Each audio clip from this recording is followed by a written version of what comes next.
దేవునికి మహిమ కలుగును గాక. ఈ ప్రత్యేకమైన సమయాన్ని బట్టి నేను ప్రభువుని స్తుతిస్తున్నాను. దైవజనులు, ప్రియులు, పెద్దలు జాన్ వెస్లీ గారికి ప్రత్యేకమైన హృదయపూర్వకమైన వందనాలు తెలియజేస్తున్నాను.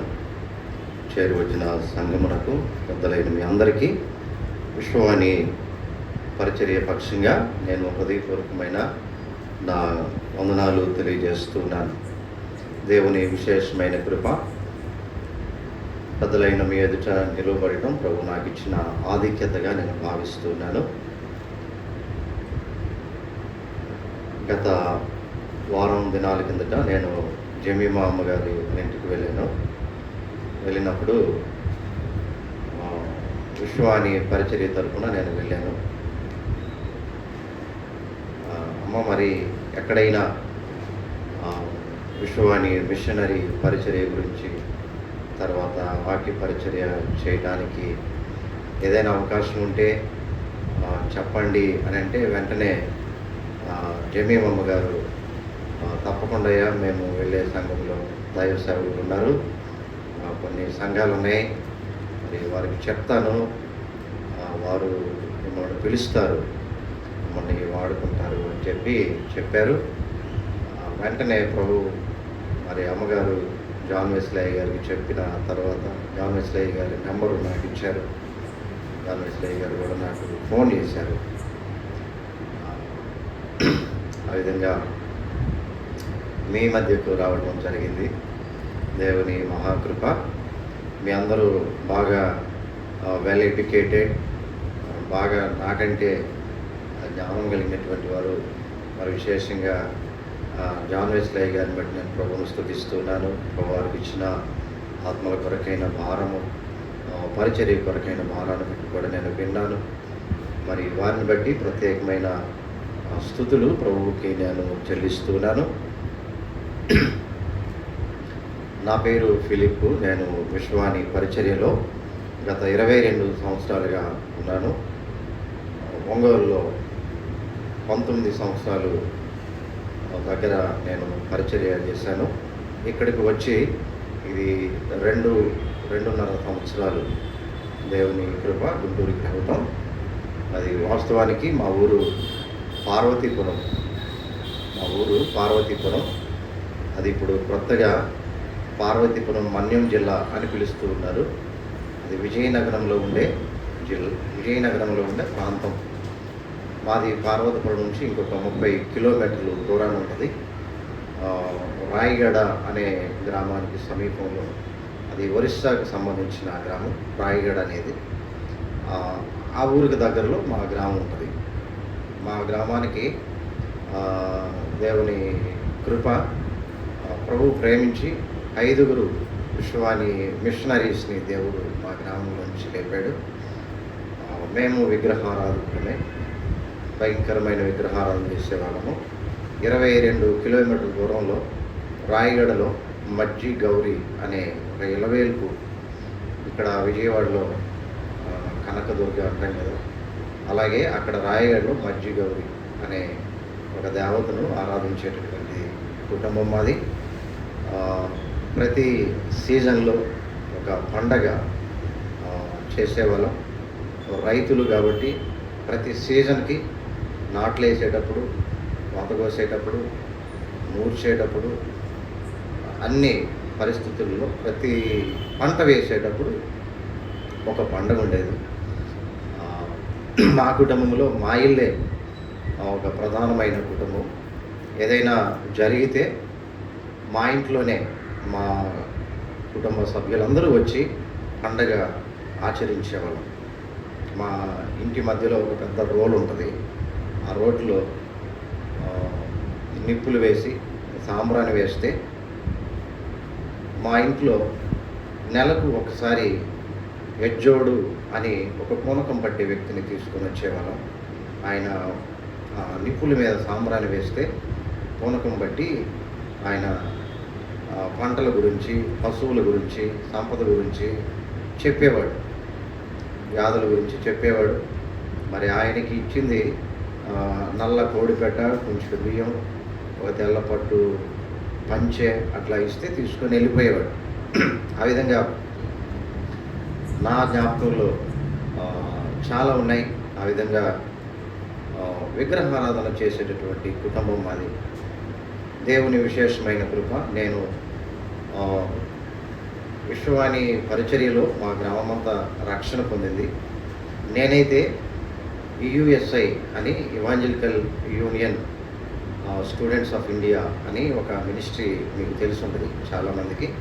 శ్రీకాకుళం ఆర్ట్స్ కాలేజీలో నేను చదువుకున్నప్పుడు మా కాలేజీకి కొంతమంది పెద్దలు వచ్చి, అన్నలు అని మనం పిలుస్తాము. అన్నలని అంటే కామ్రేడ్స్ కాదు, విశ్వవాణిలో మనం అన్న అని పిలుస్తాం పెద్దలని వారిని. వాళ్ళు వచ్చి మాకు వాక్యం చెప్పినప్పుడు మేము కొంతకాలానికి ప్రభువైన యేసుక్రీస్తునందు విశ్వాసం ఉంచాము. ఆ తర్వాత విశ్వవాణి పరిచర్య ద్వారా మా గ్రామంలోనికి సువార్త వచ్చింది. మా గ్రామంలో మొదటిగా మా తండ్రి, మా నాన్న పేరు రామస్వామి. మా నాన్న మొట్టమొదటిసారిగా ప్రభువైన యేసుక్రీస్తునందు విశ్వాసం ఉంచాడు. ఈ దినాన దేవుని కృపను బట్టి మా గ్రామంలో 180 ఇళ్ళు ఉంటాయి. చిన్న గ్రామమే. అయితే దేవుని కృపను బట్టి దాదాపుగా ఒక 60 ఫ్యామిలీస్ ప్రభువైన యేసుక్రీస్తునందు విశ్వాసం ఉంచడానికి ప్రభు సహాయం చేశాడు. మా గ్రామం కొరకు ప్రార్థన చేయండి. మా చుట్టుపక్కల గ్రామాలన్నీ కూడా ట్రైబల్ విలేజెస్. మా గ్రామంలో కొండదొరలు ఉన్నారు. మా గ్రామానికి కొంత దూరంలో జాతాపు వాళ్ళు ఉన్నారు, సోరా వాళ్ళు ఉన్నారు, భగత వాళ్ళు ఉన్నారు, వాల్మీకి వాళ్ళు ఉన్నారు, నూకదొర వాళ్ళు ఉన్నారు. ఈ విధంగా 13 రకాల జాతుల ప్రజలు మాకు దగ్గరలోనే ఉన్నారు. విజయనగరం, శ్రీకాకుళం, విశాఖపట్నం ఈ 3 జిల్లాలలో మొత్తం 16 రకాల ట్రైబల్ పీపుల్ ఉంటే మాకు దగ్గరలోనే 13 రకాల ట్రైబల్ పీపుల్ ఉన్నారు. ఆ విధంగా విశ్వవాణి ద్వారా ట్రైబల్ ప్రాంతాలకు సువార్త వెళ్ళటము ద్వారా దేవుని విశేషమైన కృప ఈరోజు ఒక మంచి ఉజ్జీవం ఆ ప్రాంతాలలో ప్రభువు జరిగిస్తూ ఉన్నాడు. అనేక మంది ప్రభువైన యేసుక్రీస్తునందు విశ్వాసం ఉంచుతూ ఉన్నారు. అనేక మంది సాతాను కబంధ హస్తాల్లో నుంచి విడిపించబడుతూ ఉన్నారు. విగ్రహారాధన నుంచి, మరి విశేషంగా ఒక్కొక్క ట్రైబ్కు ఒక విలక్షణమైన సాంప్రదాయం ఉంటుంది. ఇప్పుడు స్వారా అనేటటువంటి ట్రైబ్ ఉంటే వాళ్ళకి చేతబడి అనేటటువంటిది ఒక భయంకరమైనటువంటి సాంప్రదాయం. జాతాకు వాళ్ళు ఉంటారు. వాళ్ళు కంప్లీట్గా విగ్రహారాధికులు. వాళ్ళు జంతువులను బలిస్తారు. అది వరకు ఎప్పుడో మనుషులను కూడా బలి ఇచ్చేవారంట, కానీ ఇప్పుడు జంతువులను వాళ్ళు బలిస్తూ ఉన్నారు. మూఢ విశ్వాసాలు, భయంకరమైనటువంటి ఆ మూఢ నమ్మకాలతో సతమతమైపోయే ప్రజలు, వారికి సువార్తను అందించడం ద్వారా వెలుగులోనికి వాళ్ళు వస్తూ ఉన్నారు. దేవుని మహాకృప విశ్వవాణి పరిచర్య ద్వారా 22 సంవత్సరాల కిందట ఆ ప్రాంతాలకు సువార్త వెళ్ళింది. 22 సంవత్సరాల కిందట. ఎందుకు అనంటే 22వ సంవత్సరపు సోరా ఆశీర్వాద కూడికలు, 22వ సంవత్సరపు జాతాపు ఆశీర్వాద కూడికలని ప్రతి సంవత్సరం అంటే ఆ సంవత్సరాన్ని బట్టి పెడుతూ ఉంటాము. లాస్ట్ ఫిబ్రవరిలో 22వ సంవత్సరపు ఆశీర్వాద కూడికలు జరిగాయి. ఆ విధంగా దేవుని విశేషమైన కృప, ప్రజలు, ఆటవిక జాతి ప్రజలు ప్రభువైన యేసుక్రీస్తునందు విశ్వాసం ఉంచి వారి ప్రాచీన జీవితానికి స్వస్తి చెప్పి యేసే నిజమైన దేవుడని, ఆయనే రక్షకుడని ఇంటిళ్ళపాది ప్రభువునందు విశ్వాసం నుంచి రక్షణ పొందుతూ ఉన్నారు. ఒకప్పుడు ఆ గ్రామాలకు వెళ్ళటానికి మార్గము ఉండేది కాదు. ఎప్పుడైతే విశ్వవాణి ద్వారా మిషనరీస్ ఆ గ్రామాలకు పంపబడుతూ ఉన్నారో ఆ గ్రామాలకు రోడ్డు వేయబడుతూ ఉంది, ఆ గ్రామాలకు ఎలక్ట్రిసిటీ వస్తూ ఉంది, ఆ గ్రామంలో ఉండే పిల్లలు చదువుకుంటూ ఉన్నారు. సోరా, జాతాపు అనేటటువంటి ట్రైబల్స్లో ఇప్పుడు 4 డాక్టర్స్ ఉన్నారు. ఒక ఆమె ఇక్కడే మన గుంటూరులో ఫ్రీ సీట్ వచ్చింది ఒక పాపకి. ఆమె జాతాపు ట్రైబ్కు చెందినటువంటి పాప, గవర్నమెంట్ మెడికల్ కాలేజ్లో. ఆ విధంగా దేవుడు వారిని ఆశీర్వదిస్తూ ఉన్నాడు. ఇంజనీర్స్ అవుతూ ఉన్నారు, చదువుకుంటూ ఉన్నారు.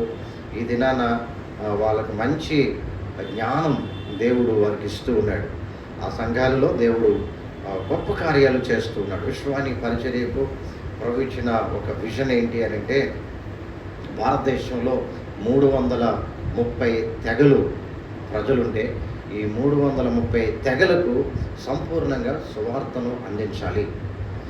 ఈ 330 తెగలలో 1,00,000 గ్రామాలను ఎంపిక చేసుకొని 2030 సంవత్సరం అంటే ఇంకొక 4 సంవత్సరాలకు ఈ 1,00,000 గ్రామాలకు సువార్తను అందించి, ఆ 1,00,000 గ్రామాలలో ఒక్కరు ప్రభువును నమ్ముకున్న ఆ ఒక్క వ్యక్తి ద్వారా అక్కడ ఒక ఆరోగ్యకరమైన సంఘాన్ని స్థాపించటం విశ్వాన్ని పరిచర్యకు ప్రవచించిన ఒక దర్శనం. 1,00,000 గ్రామాలు, 1,00,000 గ్రామాలైతే ఆ 1,00,000 గ్రామాల్లో 8,000 గ్రామాలు ఆంధ్రప్రదేశ్ వాట. గ్రామం అని అంటే మనం పెద్ద విలేజ్ అని అనుకుంటాం మనం, కానీ ఒక గ్రామానికి ఒక 15 ఇళ్ళు ఉంటాయి, అదొక విలేజ్. చాలాసార్లు రెవెన్యూ డిపార్ట్మెంట్ వాళ్ళకు కూడా తెలియని ఒక గ్రామాలు విశ్వాన్ని మిషనరీస్ వెళ్ళిన తర్వాత, సార్ మేము పలానా చోటుకు వెళ్ళాము, ఆ ఊరికి దారి చేసుకుంటూ వెళ్ళాము, అక్కడ 15 కుటుంబాలు ఉన్నాయి అని అంటే ఆ గ్రామాన్ని రెవెన్యూలో చేర్చేటటువంటి సందర్భాలు ఎన్నో ఉన్నాయి. కాబట్టి అది కూడా ఒక గ్రామం కింద లెక్క. ఈ విధంగా 8,000 గ్రామాలు ఆంధ్రప్రదేశ్లో 2030 సంవత్సరానికి సువార్తను అందించి సంఘాలను స్థాపించాలి. ఈ 1,00,000 గ్రామాలకు 20,000 మంది మిషనరీస్ కావాలి. 20,000 మంది మిషనరీస్ కావాలి.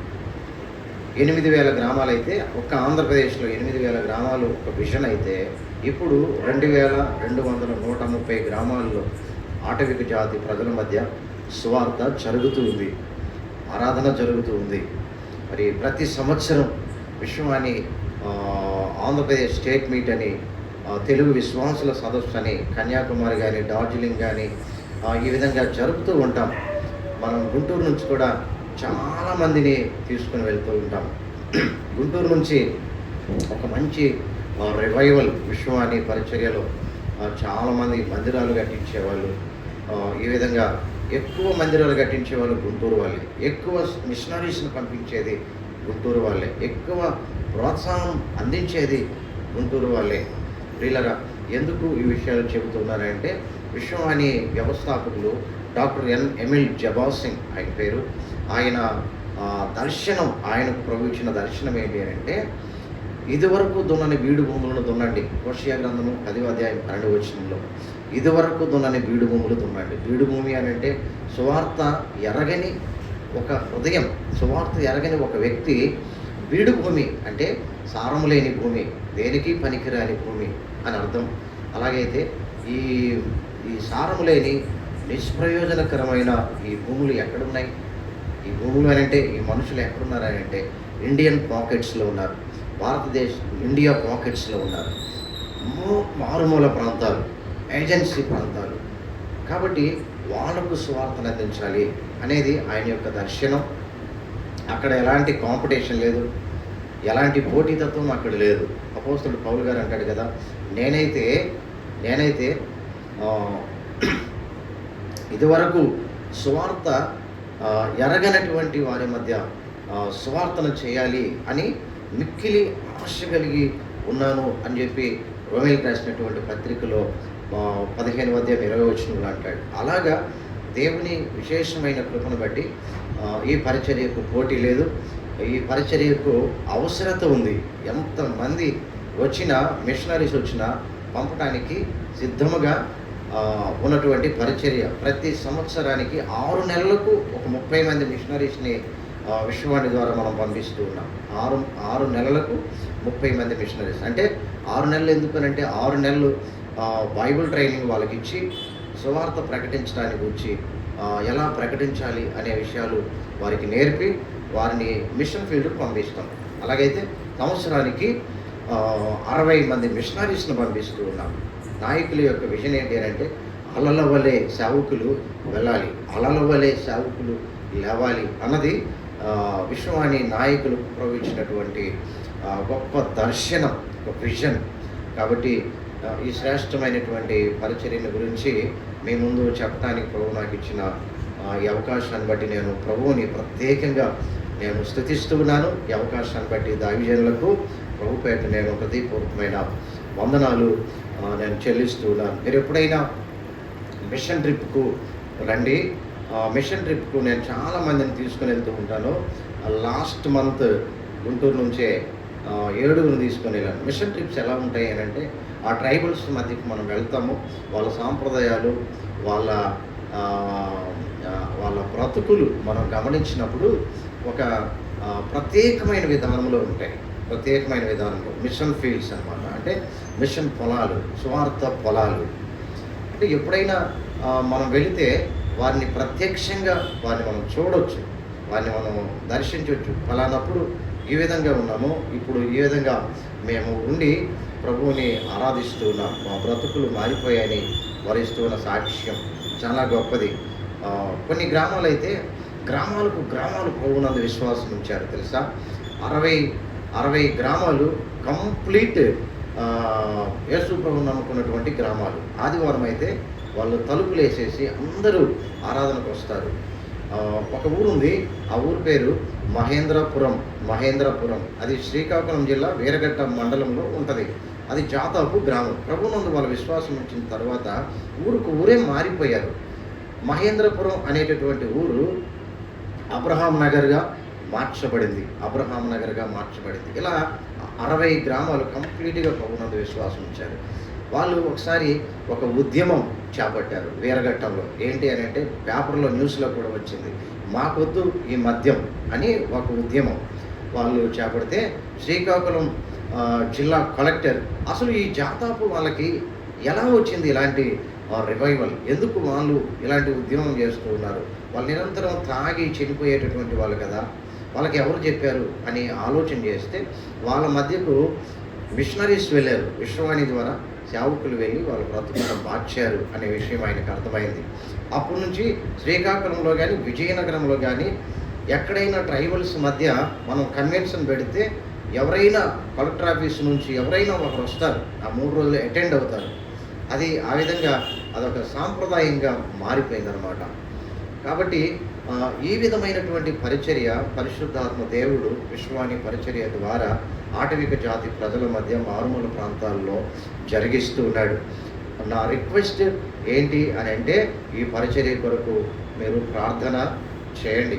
ఈ పరిచర్యను సంఘంలో కుటుంబంలో ఎత్తిపట్టుకోండి. 2030కి 1,00,000 గ్రామాలు, ఆంధ్రప్రదేశ్లో 8,000 గ్రామాలు.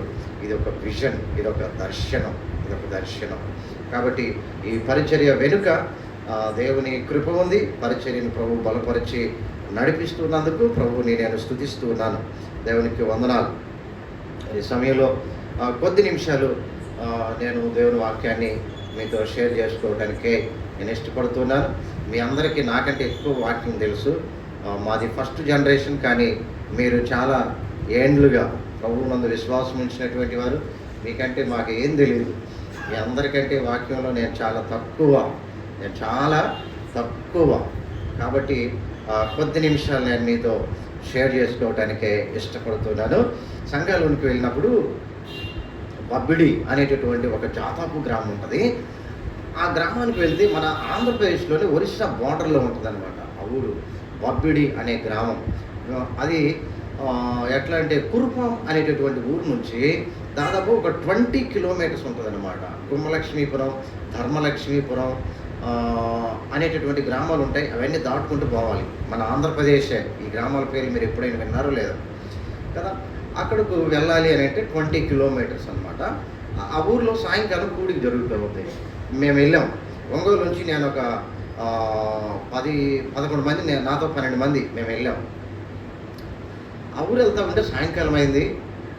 అది అద్భుతమైనటువంటి మంచి వాతావరణం, వెన్నెల రాత్రి. వాళ్ళు అక్కడ కూడిక పెట్టారు. సాయంత్రం 6 ఆ టైంకి చాలా చక్కని వాతావరణం అన్నమాట, మంచి వాతావరణం. అది ఎత్తైన పర్వతాలు, కొండలు, లోయలు, పచ్చని వాతావరణంగా అది ఉండేది. అయితే ఆ ఊరికి వెళ్ళాం. వాళ్ళు టెంట్లు వేశారు. ఆ ఊరిలో చక్కగా పాటలు పాడుతూ ఉన్నారు. మేము వెళ్ళేసరికి మాకు అద్భుతమైనటువంటి ఆనందం మాకు కలిగింది. మేము గమనించినప్పుడు ఒక అన్న అయ్యా నేను ఒక పాట పాడతా అన్నాడు. అన్న పేరు స్వరూప్. ఆయన సాఫ్ట్వేర్ ఇంజనీర్గా పనిచేస్తున్నాడు, ఒంగోలులో ఉంటారు. ఓకే అన్న పాడండి అని అంటే ఆయన ఒక అద్భుతమైన పాట పాడాడు. విశ్వవాణిలో ఉండే పాటే, మీరు రేడియోలో అప్పుడు వచ్చింది ఆ పాట, మీరు విని ఉంటారు. షారోను పొలములో పూసిన పుష్పము అనే పాట కదా, రేడియోలో. మేమైతే తక్కువ, చాలామంది రేడియోలు మొట్టమొదటి నుంచి విన్నటువంటి వాళ్ళు ఉన్నారు. ఆరాఖ్యమూర్తి గారు ప్రసంగాలు అవన్నీ.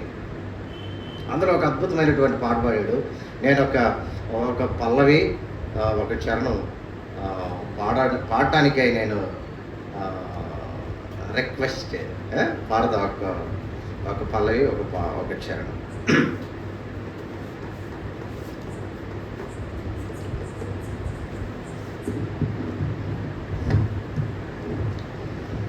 షారోను పొలములో పూసిన పుష్పమా, అగాధలో ఎలో దాగిన పద్మమా,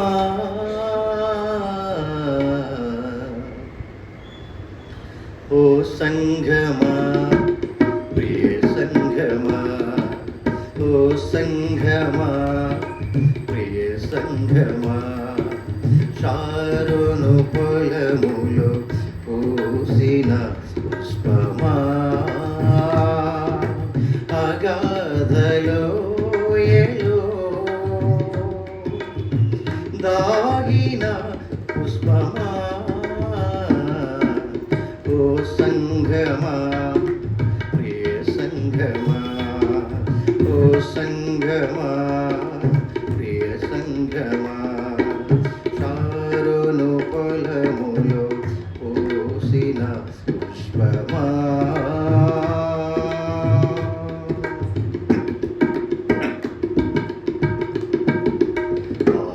ఆనందభరితం నీ హృదయం, నీ ప్రేమ అపారము, ఆనందభరితం నీ హృదయం, నీ ప్రేమ అపారము, యేసునాథుడు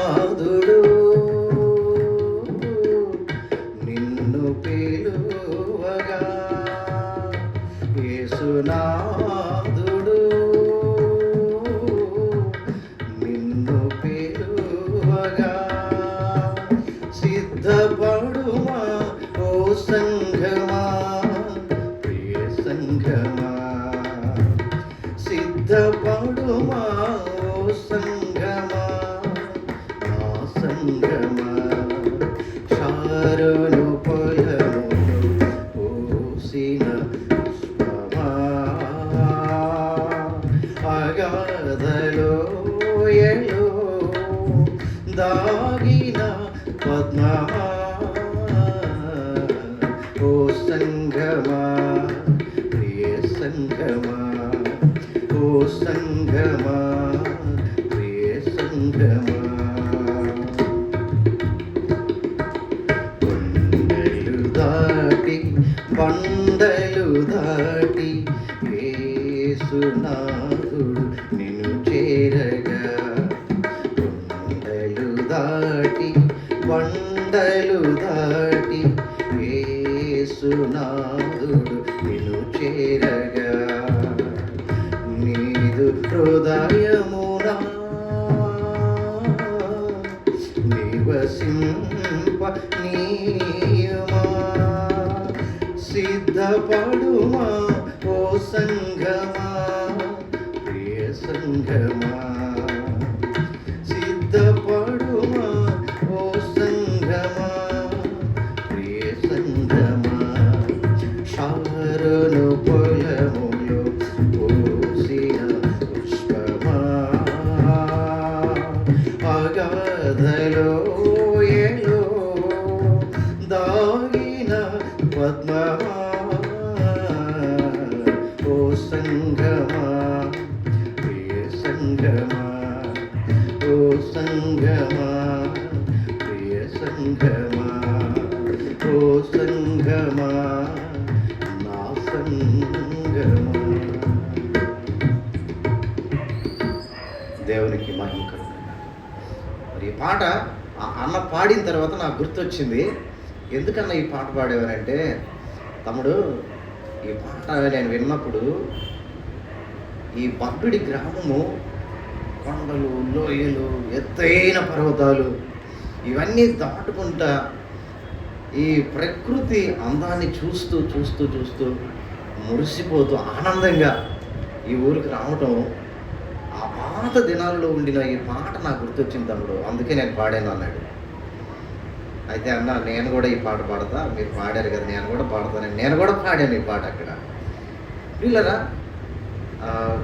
ఎప్పుడైనా మీకు అవకాశం ఉంటే మీరు తప్పకుండా రండి. విశాఖపట్నం జిల్లాలో అరకు వ్యాలీలో ఒక గ్రామం ఉంది. ఆ గ్రామం పేరు సంగమ వలస అంటారు. అది కోదు గ్రామం. కోదోలు అంటారు కదా, కోదోలు అంటారు. ఆ ట్రైబల్ పీపుల్ వాళ్ళ కోదు గ్రామం. గుంటూరు నుంచి ఏడి అగ్రహారంలో రత్నకుమారి అని ఒక అక్క ఉంటారు, వాళ్ళ టీం వచ్చారు ఆ గ్రామం చూడటానికి. ఆ గ్రామం వింత ఏంటి అని అంటే, ఆ గ్రామం వింత ఏంటంటే 4 గంటలకే, సాయంకాలం 4 గంటలకే పొద్దుపోయింది. ఎందుకు అని అంటే అంత లోపల లోయలో ఉండిద్ది అనమాట ఆ ఊరు, చాలా లోయలో ఉంటుంది. మేమేం చేసామంటే ఉదయాన్నే 8 గంటలకు వెళ్ళిపోయి మధ్యాహ్నం 2 గంటలకే గబగబా ప్రార్థన ముగించుకొని బయటకు వచ్చేసాం. 4 గంటలకు చీకటి పడిద్ది అక్కడ. ఉదయం 4ంటికే 4-5 గంటలకు తెల్లారిపోయింది. ఇలాంటి గ్రామాలు చాలా ఉన్నాయి. కాబట్టి ఈ ప్రాంతాలను దర్శించినప్పుడు నిజంగా ఈ ప్రాంతాల్లో ఉండే ప్రజలు వాళ్ళ విశ్వాసం ఎలాంటిది అంటే, జాతాపు గ్రామాలకు వెళ్ళండి, వాళ్ళ నిష్కపటమైన మనస్సు ఎలా ఉంటుంది అని అంటే, నిజంగా ఈ నిష్కపటమైన మనస్సు కలిగిన వీళ్ళు పరలోకానికి వెళ్ళకపోతే ఇంకెవరు వెళ్ళరు, మా ఓటలు అలా వెళ్ళటానికే కుదరదా అనేటటువంటి భావన మనకు కలిగింది. ఎట్లా అంటే, మనం వెళ్ళగానే వాళ్ళు కుర్చీ వేస్తారు, కూర్చున్నప్పుడు వెంటనే ఒక బిందెతో నీళ్ళు తీసుకొని వస్తారు. ఇప్పుడైతే బిందెతో నీళ్ళు తీసుకొని వచ్చి, ఒక టవల్ తీసుకొని వచ్చి, ఒక కొత్త సబ్బు తీసుకొని వచ్చి మన పాదాలు కడిగేస్తారు. అమ్మా ఇలా కడగకూడదు, మీకంటే మేము చాలా తక్కువ, మీరు కడగకూడదు, అలా మనుషుల పాదాలు కడగకూడదు అని అంటే, సార్ ఇది మా ఆచారం సార్, మీరు ఎక్కడి నుంచో వచ్చారు, మీరు మీ ఇళ్ళకి వస్తే మీరు మంచినీళ్ళు ఇస్తారంట తాగడానికి ఎవరైనా వస్తే, కానీ మా దగ్గరకు వస్తే మేము మీ కాళ్ళు కడుగుతాం, ఎంత దూరం నుంచి వచ్చారు కాబట్టి మీ కాళ్ళు కడిగితేనే మాకు ఆనందం అని అంటారు. ఇలాంటి అద్భుతమైనటువంటి జాతాపు ప్రజలు వాళ్ళు, జాతాపు ప్రజలు. చాలామందికి ఈ అనుభవాలు గుంటూరులో ఉన్నాయి. చాలామందిని నేను తీసుకొని వెళుతూ ఉంటాను. నాకంటే ముందు ఉన్న బ్రదర్ కూడా ఆ విధంగా చాలాసార్లు చాలా బ్యాచెస్ తీసుకొని వెళ్ళాడు కదా. మనం చాలాసార్లు అనుకుంటాం హోలీ ల్యాండ్కి వెళ్ళాలని కదా, మంచిదే, వెళ్ళొచ్చు, హోలీ ల్యాండ్ చూడాలి మనం లైఫ్లో ఒకసారైనా. కానీ అంతకంటే నీడీ ల్యాండ్ అంటే హోలీ ల్యాండ్ కంటే నీడీ ల్యాండ్ ఉంటుంది కదా. నీడీ ల్యాండ్ అని అంటే స్వార్థ అవసరత కలిగిన ప్రాంతాలు చాలా ఉన్నాయి. ఎప్పుడైనా జాన్ వెస్లీ గారు అగైన్ కూడా మేము తీసుకుని మంచి అకామిడేషన్ ఇస్తాం, మేము మీకు ఏమి ప్రాబ్లం లేకుండా చూస్తాము, మంచి అకామిడేషన్ ఇస్తాము. మనకు ఆ ట్రైబల్ ప్రాంతాల్లో బైబిల్ కాలేజెస్ ఉన్నాయి. తిరిగి సాయంకాలానికి మనం మళ్ళీ బైబిల్ కాలేజెస్ మన సెంటర్కి వచ్చేస్తాం, ఉదయాన్నే వెళ్ళి తిరిగి మనం వస్తాం. ప్లాన్ చేసుకోండి. ప్రభు చిత్తం అయితే నేను రెడీ, నేను మిమ్మల్ని తీసుకుని వెళ్ళడానికి ప్రభు చిత్తం అయితే మీరు సిద్ధపడమని నేను ప్రభు పేట నేను మీకు మనవి చేస్తున్నాను. పరిశుద్ధ బైబిల్ గ్రంథంలో ఒక అద్భుతమైన మాట ఏంటి అని అంటే, మనందరికీ తెలుసు కదా, 11వ అధ్యాయం 28వ వచనం.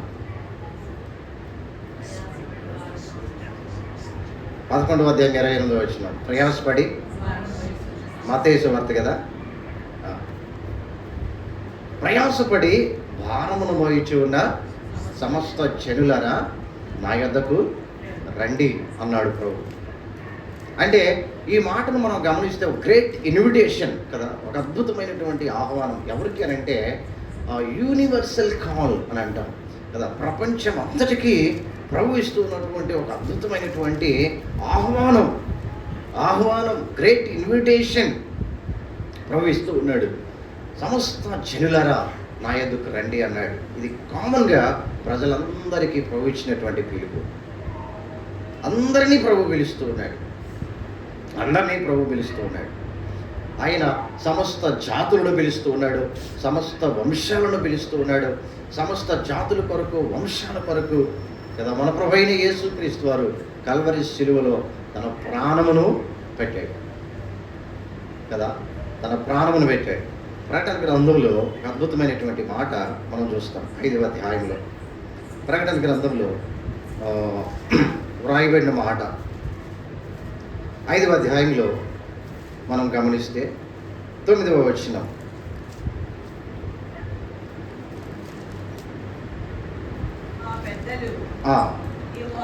నీవు ఆ గ్రంథమును తీసుకొని దాని ముద్రలను విప్పుటకు యోగ్యుడవు, నీవు వధింపబడిన వాడవై నీ రక్తమిచ్చి ప్రతి వంశంలోనూ, ఆయా భాషలు మాట్లాడు వారిలోనూ, ప్రతి ప్రజలోనూ, ప్రతి జనములోనూ దేవుని కొరకు మనుష్యులను కొని మా దేవునికి వారిని ఒక రాజ్యముగాను యాజకులను గాను చేసితివి కనుక వారు భూలోకమందు ఏలుదురని క్రొత్త పాట పాడుదురు అన్నాడు. మన ప్రభు ఇక్కడ ఎలా కనిపిస్తూ ఉన్నాడని అంటే వధింపబడిన వాణిగా కనిపిస్తూ ఉన్నాడు. వధింపబడి తన రక్తమును కాచాడు. ఎవరి కోసం అని అంటే కదా, ప్రపంచంలో ఉండే ప్రతి జాతి కొరకు, ప్రతి మానవుని కొరకు, ప్రతి వంశము కొరకు ఆయన తన రక్తాన్ని కాచాడు. తన రక్తాన్ని కాచి ఆయనకు ఒక టైటిల్ ఏంటి అని అంటే వధింపబడినవాడు, వధింపబడిన దేవుని గొర్రెపిల్ల అని మన ప్రభువుని ఇక్కడ యోహాను భక్తుడు అంటూ ఉన్నాడు. వధింపబడిన వాడై అన్నాడు, తన రక్తమును కాచాడు. 12వ వచనంలో వధింపబడిన గొర్రెపిల్ల అన్నాడు. వధింపబడిన గొర్రెపిల్ల నీ కొరకు, నా కొరకు, జాతాపు వాళ్ళ కొరకు, సోరా వాళ్ళ కొరకు, కొండదొరల కొరకు, గదబ వాళ్ళ కొరకు, పైడి వాళ్ళ కొరకు, వాల్మీకి వాళ్ళ కొరకు, బోయ వాళ్ళ కొరకు కదా. భారతదేశంలో 330 రకాల జాతుల ప్రజల కొరకు ఆయన వధింపబడ్డాడు 2025 సంవత్సరాల కిందట. కల్వరి శిలువలో తన అమూల్యమైన, తన ప్రశస్తమైన రక్తాన్ని ఒక్క బొట్టు కూడా ఆయన దాచుకోకుండా ఆయన సమస్త రుధిరాన్ని ఆయన కాచిన దేవునిగా ఆయన కనిపిస్తున్నాడు. వధింపబడిన దేవుని గొర్రెపిల్ల, వధింపబడిన దేవుని గొర్రెపిల్ల.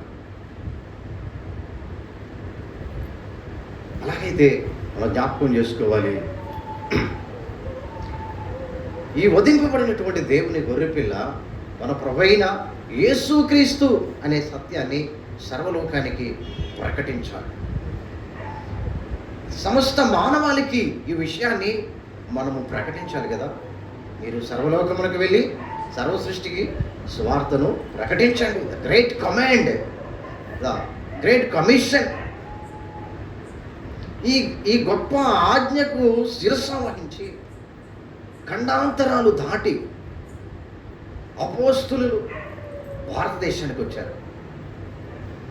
ఖండాంతరాలు దాటి వచ్చారు. ఈ నెల జూలై విశ్వవాణి పరిచర్యలో ప్రేయర్ మంత్ కదా. ఇది ప్రేయర్ మంత్ అంటాం మేము ప్రతి సంవత్సరం. July prayer month. ఈరోజు రాజస్థాన్ కొరకు ప్రార్థన చేశాం మేము. రాజస్థాన్ కొరకు, నిన్న పంజాబ్ కొరకు ప్రార్థన చేశాం. ఈ నెలలో కూడా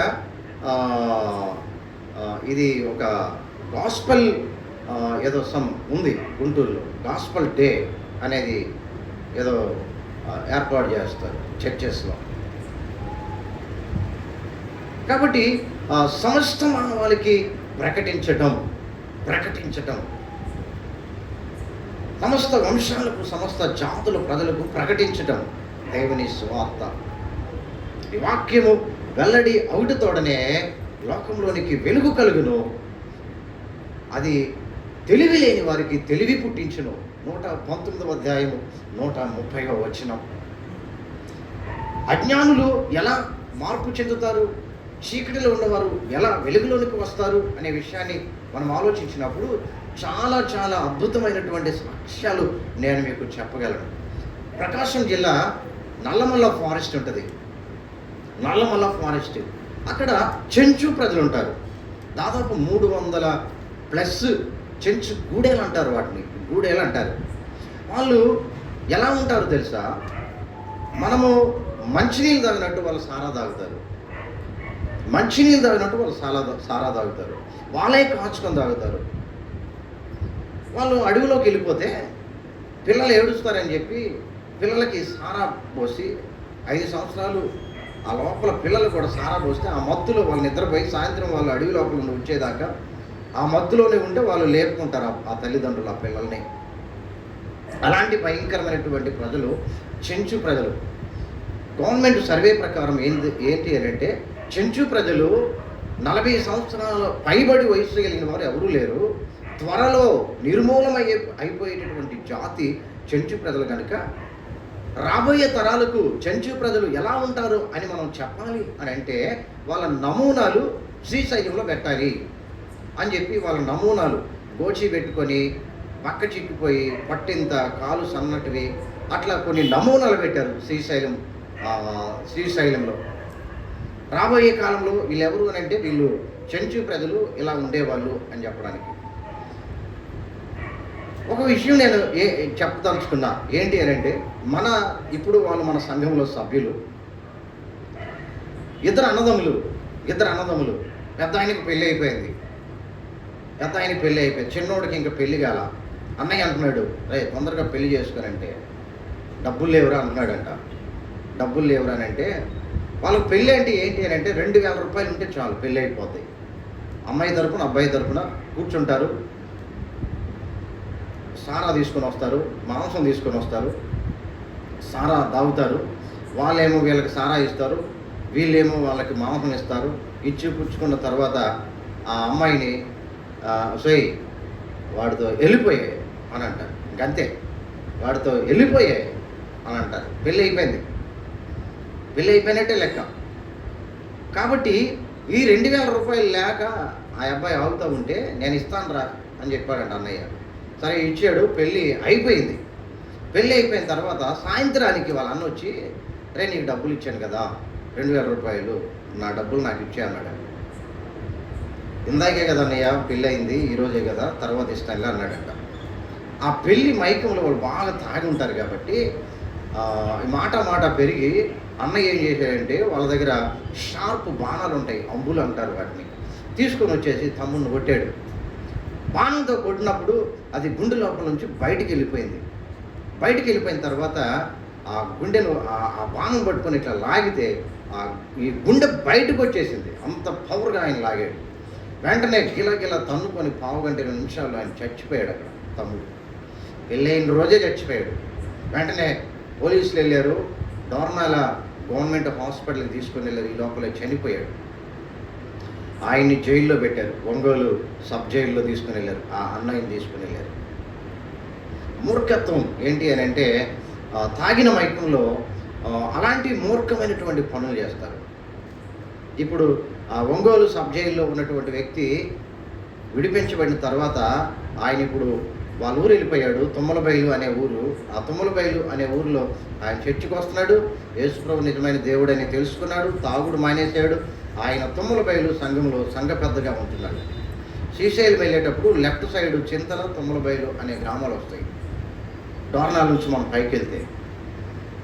ఈ విధంగా అనేకమైనటువంటి సాక్ష్యాలు, అనేక మంది వాళ్ళ బ్రతుకులను మార్చుకోవడానికి కారణం ఏంటంటే సువార్త శక్తివంతమైనది. అది మనుషులను ప్రభావితం చేస్తూ ఉంది, వాళ్ళ బ్రతుకులను మారుస్తూ ఉంది.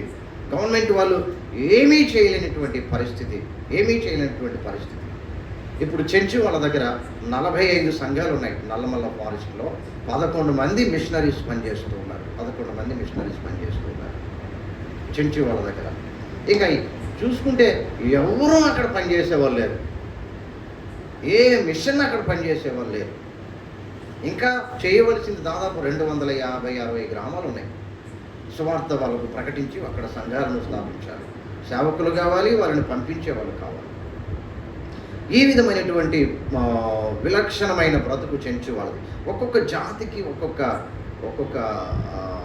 క్యారెక్టర్, ఒక్కొక్క లక్షణం ఉంటూ ఉన్న విషయాన్ని మనకు తెలుసు, మనం ఎరుగుదాం. కాబట్టి 11వ అధ్యాయంలో మత్తయి సువార్త 28వ వచనంలో ఫస్ట్ కాల్ ఏంటి అని అంటే, రండి నేను మీకు విశ్రాంతిని ఇస్తానన్నాడు ప్రభు. అవునా? కాబట్టి అనేకులు వచ్చాం. కమ్ అంటు మీ అన్నాడు ప్రభు కదా. కాబట్టి మనం వచ్చాం. సెకండ్ కాల్ ఏంటి అని అంటే మార్క్స్ వార్తలో 2వ అధ్యాయంలో ఒక అద్భుతమైనటువంటి మాట ప్రభు అంటున్నటువంటి మాట. 1వ అధ్యాయము 17వ వచనంలో యేసు ఏమంటూ ఉన్నాడు అని అంటే, గలిలయ సముద్ర తీరమున వెళుతూ సీమోను సహోదరుడు ఆంద్రేయను ఆయన చూచి వారితో ఏమంటూ ఉన్నాడు అంటే 17వ వచనంలో, నా వెంబడి రండి. ఇందాకేమో కమ్ అంటు మీ అన్నాడు కదా, నా దగ్గరకు రండి అన్నాడు. దేని కొరకనంటే రక్షణ కొరకు, ఫర్ ది సాల్వేషన్. ఇక్కడ ప్రభు దేని కొరకు పిలుస్తూ ఉన్నాడు అని అంటే, నా వెంబడి రండి, నేను మిమ్మల్ని మనుష్యులను పట్టు జానులుగా చేస్తానని ప్రభు చెప్తూ ఉన్నాడు. అంటే 17వ వచనంలో మనం చూస్తే తమ వలలు విడిచి ఆయనను వెంబడించిరి అనే మాట మనం చూస్తూ ఉన్నాం. ప్రభు ఏమంటూ ఉన్నాడు అని అంటే, ఫాలో మీ అన్నాడు. రండి వెంబడించండి కదా. రండి అనేటప్పుడు వచ్చినటువంటి వారు చాలామంది, రండి అని అంటే వచ్చినటువంటి వాళ్ళు చాలామంది. కానీ వెంబడించండి అన్నప్పుడు ఫాలో మీ అన్నప్పుడు ఆగిపోయేవాళ్ళు చాలామంది. మనం గమనిస్తే ఎందుకు ఆగిపోతూ ఉన్నారని అంటే, ఎందుకు ఆయన్ని వెంబడించకుండా ఆగిపోతూ ఉన్నారని అంటే, చూడండి ఒక్క మాట. యోహాను సువార్తలో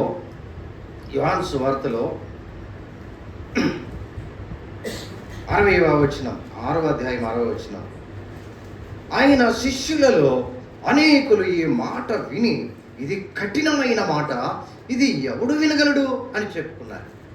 యేసుక్రీస్తు ప్రభువుని జన సమూహాలు వెంబడిస్తూ ఉన్నటువంటి దినాలు, ప్రభు శరీరధారిగా ఈ లోకంలో ఉన్నప్పుడు చాలామంది గుంపులుగా ప్రభువుని వెంబడించారు. అయితే ఒక సమయం వచ్చింది, ప్రభువు మాట్లాడుతూ ఉన్నాడు.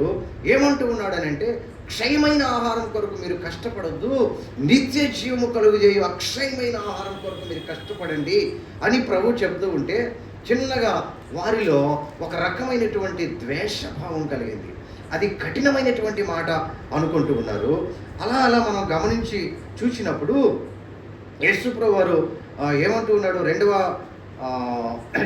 వచనం దగ్గర, ఈయన శరీరమును ఎలాగూ తిననీయగలడని ఒకడితో ఒకడు వాదించిరి.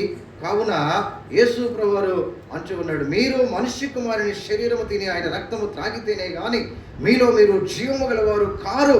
నా శరీరము తిని నా రక్తము త్రాగువాడే నిత్య జీవము గలవాడు. అంత్యదినమును నేను వారిని లేపుతాను.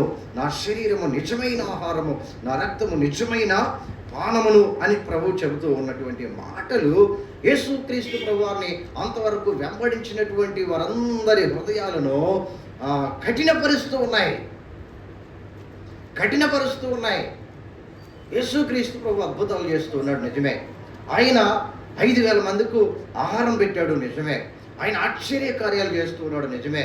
ఆయన గుడ్డి వారికి కళ్ళు ఇస్తూ ఉన్నాడు. ఆయన కుంటి వారిని నడవనిస్తూ ఉన్నాడు.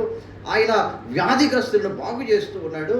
అనేకులు ఆయన దగ్గరకు వచ్చినటువంటి వారు ఎవరు కూడా ఊరకనే పోలేదు, అందరూ దీవించబడి వెళ్తూ ఉన్నారు. వాస్తవమే, సూచక్రియలు, అద్భుతాలు, ఆశ్చర్య కార్యాలు, స్వస్థత కార్యాలు ప్రభు దగ్గరకు వచ్చినప్పుడు జరుగుతూ ఉన్నాయి. అదే సమయంలో యేసుక్రీస్తు ప్రభు దగ్గరకు వచ్చినప్పుడు వాళ్ళు భోజనం కూడా చేస్తూ ఉన్నారు, రొట్టెలు తింటూ ఉన్నారు, చేపలు తింటూ ఉన్నారు.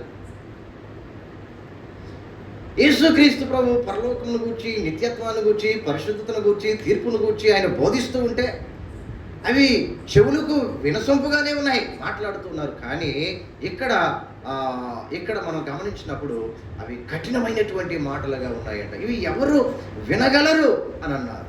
ఎవరు వింటారు ఇలాంటి మాటలు అని చెప్పి చిన్నగా అక్షయమైన ఆహారం కొరకు మీరు వెతకండి, ఈ భూమి మీద ఆహారం కొరకు కాదు అని ప్రభు చెబుతూ ఉంటే ఈ మాటలు వాళ్ళు విని విని విని అనేకులు వెనకకు వెళ్ళిపోయారు. అంటే ప్రభు అన్నాడు కదా, ఫాలో మీ అన్నప్పుడు ఫాలో అవడానికి వచ్చారు. మనం గమనించినప్పుడు 66వ వచనంలో అప్పటి నుండి అనేకులు వెనుకదీసి అనే మాట మనం చూస్తాం కదా. ఆయన శిష్యులు అనేకులు వెనుకదీసి అనేటటువంటి మాట. మరి ఎన్నడూ ఆయనను వెంబడించలేదంట. అనేకులు వెనకకు వెళ్ళిపోయారు, ప్రభు దగ్గరికి ఇంకా రాల, కఠినమైన మాటలు మనకెందుకు అని చెప్పి వెళ్ళిపోయారు.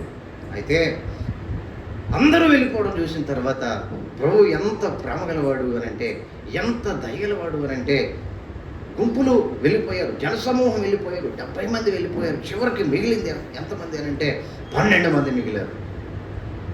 12 మంది మిగిలితే ఆ 12 మందితో ప్రభు అంటున్నాడు, ఏమంటున్నాడు తెలుసా? 67వ వచనంలో, కాబట్టి యేసు మీరు కూడా వెళ్ళిపోవాలనుకుంటున్నారా అని 12 మందిని అడిగాడు. మీరు కూడా వెళ్ళిపోవాలనుకుంటున్నారా? వాళ్ళందరూ వెళ్ళిపోయారు, మీరు కూడా వెళ్ళిపోవాలనుకుంటున్నారా అని అంటే, వాళ్ళందరిలో అనుభవించినటువంటి సీనియర్ మోస్ట్ కదా పేతురు లేచి ఏమంటున్నాడు తెలుసు? వాళ్ళందరి పక్షాన మాట్లాడుతూ సీమోను పేతురు అంటున్నటువంటి మాట, ప్రభువా, ఎవని యొద్దకు మేము వెళుదుము? నీవే నిత్య జీవపు మాటలు గలవాడు. మేము ఎక్కడికి వెళ్ళిపోతాం? ఎంతకాలం నిన్ను వెంబడించాం కదా, నీ మాటలు విన్నాం కదా, నీ ఆశ్చర్య కార్యాలు మేము చూసాం కదా, నీ ప్రేమ మాకు అర్థమైంది కదా, నీ మనస్సు మాకు తెలుసు కదా, నీవు నిత్య జీవము గలవాడువయ్యా, నీవు పరలోక సంబంధివి, నీవు దేవుని కుమారుడవు, నీవెవరో తెలుసా? నీ మాటలు వింటూ ఉంటే మాలో మేము జీవము కలిగినటువంటి వారముగా ఉంటున్నాము. నీవెవరో తెలుసా? నీవు మాత్రమే పవిత్రుడువు, నీవు పరిశుద్ధుడు. ఇప్పుడు వాళ్ళందరూ వెళ్ళిపోయారని చెప్పి మేము వెళ్ళిపోతాం అనుకుంటున్నావా ఏంటి? అది జరిగే పని కాదు అన్నాడు పేతురు కదా. అది జరిగే పని. మేము ఎక్కడికి వెళ్ళిపోతామయ్యా? మేము ఎక్కడికి వెళ్ళిపోతాం? నీవు నిత్య జీవపు మాటలు గలవాడు, నీవే దేవుని పరిశుద్ధుడు అని మేము విశ్వసించాము, మేము ఎరిగామని యేసు క్రీస్తు ప్రభువుతో పేతురు చెప్పాడు. కారణం ఏమిటి అని అంటే, యేసు క్రీస్తు ప్రభువుతో పేతురుకుండిన పర్సనల్ రిలేషన్షిప్ కదా. ఆయన అంతరంగాన్ని ఎరిగినటువంటి వాడిగా పేతురున్నాడు. ప్రభువు పరిశుద్ధతను ఎరిగినటువంటి వాడిగా పేతురున్నాడు. ప్రభువు యొక్క సార్వభౌమాధికారాన్ని ఎరిగినటువంటి వాడిగా పేతురున్నాడు. ప్రభువు పరలోకం నుండి తండ్రి దగ్గర నుంచి వచ్చాడు, ఆయనే నిజమైన రక్షకుడు, ఆయన పరిశుద్ధుడు అనే విషయాన్ని పేతురు ఎరిగిన వాడిగా ఉండి, మేము ఎక్కడికి వెళ్ళాం, నీతోనే ఉంటాం.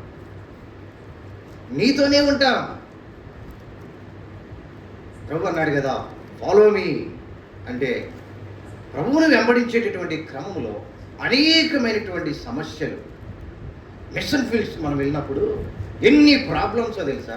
ఈరోజు కూడా 2 మందిరాలు మన ఆంధ్రప్రదేశ్లోనే జాతాపు ప్రజల మధ్య 2 మందిరాలు ఇంకా అవి ఓపెన్ చేయకుండా ఉండిపోయినాయి. దాదాపు 1 సంవత్సరం అవుతుంది అవి కట్టేసి.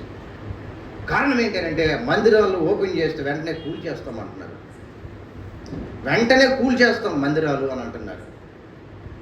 అప్పుడు పెద్దలు ఏమన్నారని అంటే, మందిరాలు ఓపెన్ చేసినట్టుగా కానీ డెడికేట్ చేసిన గుంపులుగా ఏం చేయొద్దు, మనం వెళ్ళి ప్రార్థన చేసుకుని తగిన సమయంలో దాన్ని మనం డెడికేషన్ చేసుకుని మనం అందులోకి వెళదాం. అందులో ఏమి అట్టహాసంగా ఏం చేయొద్దని చెప్పి పెద్దలు చెప్పినప్పుడు చిన్నగా మందిరంలోకి వెళ్ళి ప్రార్థన చేసుకొని వస్తున్నాం. ఈ విధంగా ఇంకా జరిగినటువంటి విషయాలు ఏంటి అంటే, ఎన్ని ప్రాబ్లమ్స్ అని అంటే, ఈ మధ్య మన సంఘాలన్నిటికీ, విశ్వాని సంఘాలు అంటే మారుమూల ప్రాంతాల్లో ఉండేటటువంటి సంఘాలు, ఒక 10-15 గ్రామాల్లో ఉండేటటువంటి ఒక చిన్న సంఘం, అక్కడ ఒక మందిరం, ఆ గ్రామంలోనికి చాలామంది ఆర్ఎస్ఎస్ వాళ్ళు వెళ్ళిపోయి ఇన్ని కట్టలు, ఇంత కర్రలకు జెండాలు కట్టేసి, మీ ఇంట్లో ఇది కట్టుకోండి, మీ ఇంటి మీద కట్టండి అని చెప్పి బలవంతం చేస్తున్నారు. అనేకమైనటువంటి సమస్యలు. తీసుకోండి అంటున్నాం, కట్టుకుంటున్నారు, ఇలా కడుతున్నారు. వాళ్ళు ప్రభువుని అంగీకరించినటువంటి వాళ్ళే. కారణం ఏంటి అని అంటే, అలా కట్టకపోతే అక్కడ ప్రాబ్లం. అక్కడ సమస్య ఉంది. ఒకవైపు ఆ విధంగా, ఇంకొక వైపు క్రూర మృగాలు అడవుల్లో, లోయల్లో సేవకులు ఫేస్ చేస్తున్నటువంటి కొన్ని శ్రమలను చెప్తా ఉన్నా, కష్టాలను చెప్తా ఉన్నా, కొంత పెర్సిక్యూషన్ గురించి నేను మాట్లాడుతున్నాను. అన్ని విధాలుగా శ్రమలను అనుభవిస్తున్నటువంటి సేవకులు. అయితే సేవకులు చెప్పే మాట ఏంటంటే, ఇలాంటి పరిస్థితుల్లో మీరు ఎలా ఉంటున్నారు అక్కడ అని అంటే, వాళ్ళు చెప్పేటటువంటి మాట ఏంటంటే, గాడ్ ఈజ్ అవుట్ సైడ్ అని అంటూ ఉన్నారు. దేవుడు మన పక్షమున ఉన్నాడు,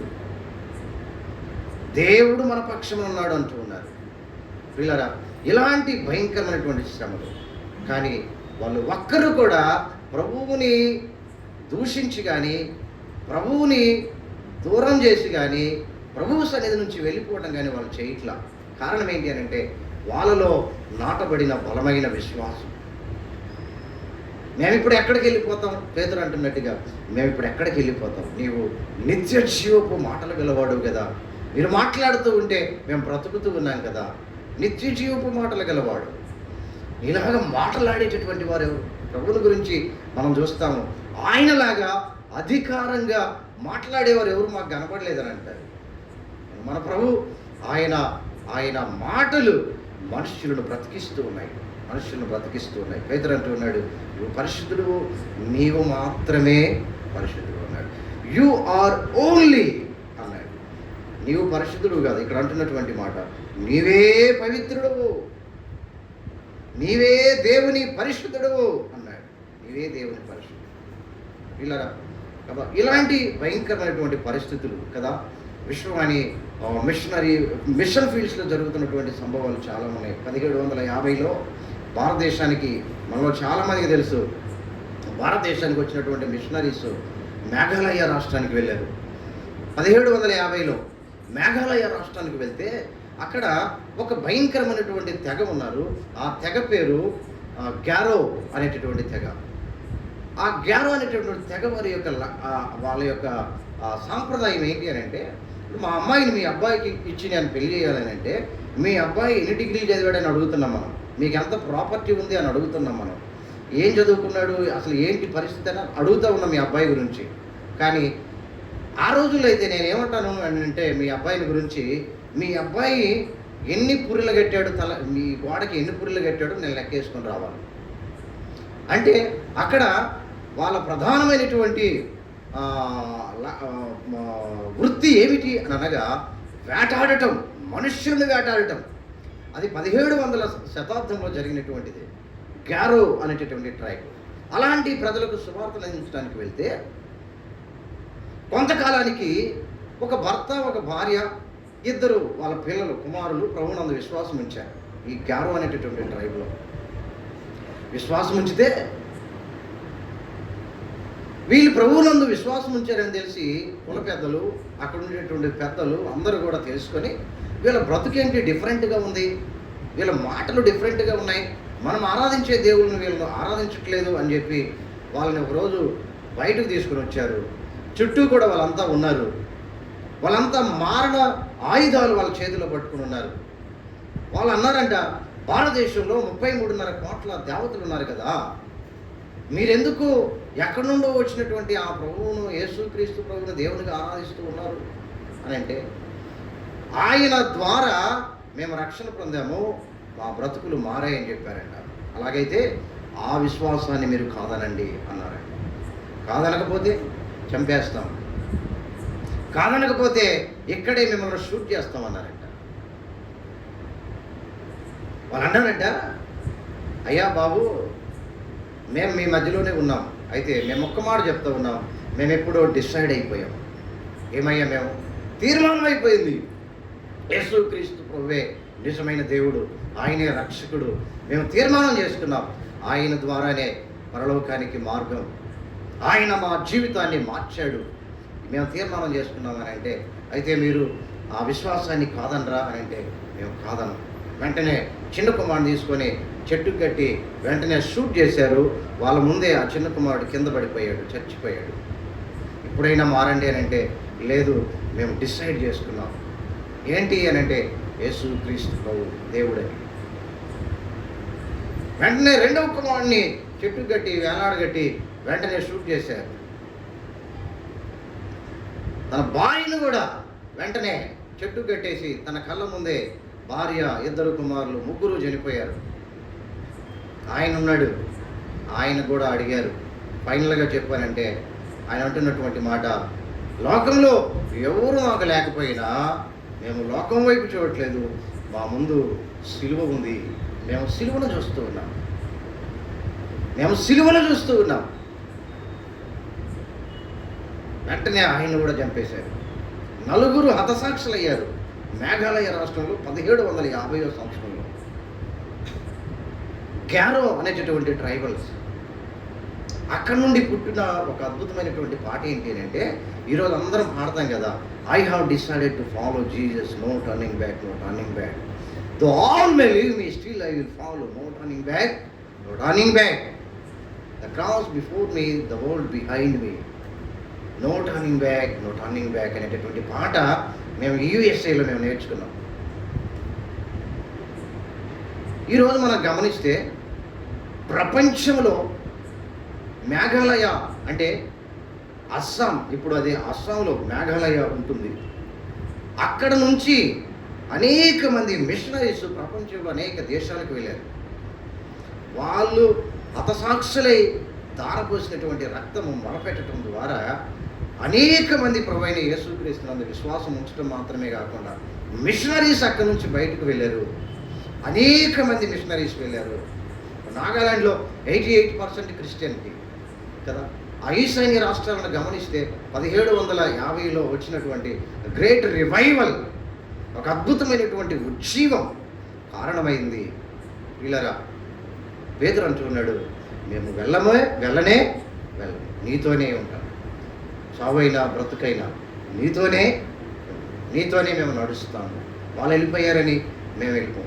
వాళ్ళు ఎక్కడికి వెళ్ళిపోయారు అంటే ఎక్కడికో వెళ్ళిపోయారు, వాళ్ళు సంబంధం లేదు, వెళ్ళిపోయారు పాపంలోనికి, చీకట్లోనికి. కానీ వాళ్ళలాగా మేము వెళ్ళే మనుషులము కాదు, మేము ఎరిగి విశ్వసించాము నిన్ను అన్నాడు పేతురు. అంటే ఇది పేతురు యొక్క ఎక్స్పీరియన్స్ కదా. ఎరుగుట, విశ్వసించుట అనేది ఒక గ్రేట్ వర్డ్ కదా, అద్భుతమైనటువంటి మాట. ఎరగటము, విశ్వసించటం, రుచి చూచి ఎరిగి తిని యెహోవా ఉత్తముడు అనేటటువంటి మాట. కాబట్టి చాలామంది పెద్దలు ఏమంటారు అని అంటే, Christian life is not praise the lord. Praise the lord okay, but it is practice the lord అని అంటారు. ప్రైజ్ ద లార్డ్ ఓకే, ఎక్కడి నుంచి స్టార్ట్ కావాలి అంటే ప్రాక్టీస్లో నుండి ప్రైజ్ పుట్టాలి, ప్రాక్టీస్లో నుండి స్తుతి పుట్టాలి. ప్రాక్టీస్ ద లార్డ్, ప్రభువుని అనుభవిస్తూ అనుదినము ప్రతి అడుగున ప్రభువుని అనుభవిస్తూ ప్రభువుకు స్తోత్రాలు చెల్లించడం అనేది practice the lord to praise the lord. ఇది దేవునికి ఇష్టమైనటువంటిది. పిల్లరా అంటున్నాడు, నీవే దేవుని పరిశుద్ధుడు, మేము విశ్వసించి ఎరిగాము అన్నాడు. మరి ఈ సాయంకాల వేళ ప్రభు మనతో మాట్లాడుతున్నాడు. ఈ మిషనరీ పరిచర్యను గురించిన వివరాలు కదా, మిషన్స్ మీద నేను మాట్లాడటానికే ప్రభు నన్ను బలపరుస్తా. ఈ మాటలు మనం వింటూ ఉన్నాం. రానున్న కాలంలో ప్రభు మనతో ఉండి ప్రభు కొరకే మనము సాక్షులముగా బ్రతుకున్నట్లుగా, ప్రభు పనిలో సాక్షులముగా బ్రతుకున్నట్లుగా, ప్రభు కొరకై జీవించినట్లుగా ఆయన సహాయాన్ని మనము కోరుకుందాం. భారతదేశం కొరకు, ఆంధ్రప్రదేశ్ కొరకు, ఆటవిక జాతి ప్రజల కొరకు మనం మన వ్యక్తిగత, మన కుటుంబ సంఘ ప్రార్థనలో మనము జ్ఞాపకం చేసుకుందాము. మన తరములోనే మన దేశము రక్షణ పొందాలి. మన తరములోనే మన దేశంలో ఆటవిక జాతి ప్రజలు ప్రభువునందు విశ్వాసం ఉంచాలి. ఇది మనందరి ప్రార్థన అయి ఉండునుగాక, ఇది మనందరి ప్రయాసై ఉండునుగాక. అలాంటి ఉన్నతమైన కృప ప్రభు మనకు దయచేయునుగాక. ఆమేన్, ఆమేన్.